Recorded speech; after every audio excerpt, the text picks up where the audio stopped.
I just went through my bookshelf and pulled out my old college textbook, Psychology, an Introduction.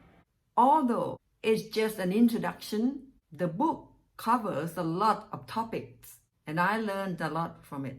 I go straight to chapter 9 and narrow down to topic 17. Motivation. Clearly, motivation affects everything we do. Thus, many psychologists have been interested in the studies of this topic, and they've come up with a few interesting theories.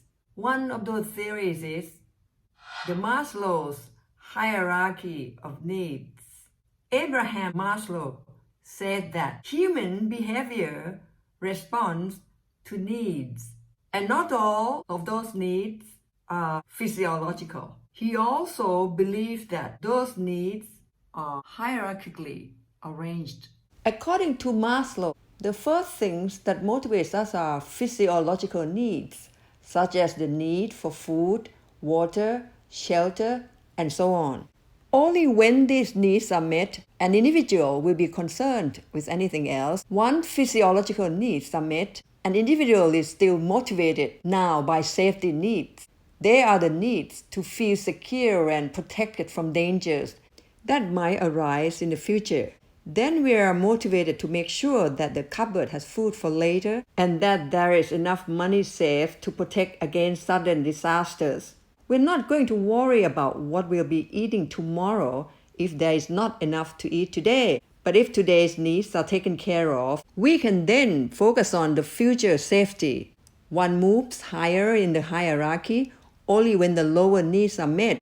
Ultimately, we may get to the highest level of needs, self-actualization needs. These are the most difficult to achieve. We reach self-actualizing when we become the best that we can be. Overall, Maslow's theory seems to be based on common sense. We cannot expect an individual to be motivated to grow and achieve great things when they're still concerned about their survival on a day-to-day basis. However, Maslow's theory is not applicable to everyone. Some people will give up satisfying basic survival needs for the sake of their principles. For example, some people will go for hunger strike in order to achieve their political ideology. Personally, I can relate to Maslow's theory. At this point in time, I believe I've met the lower four needs.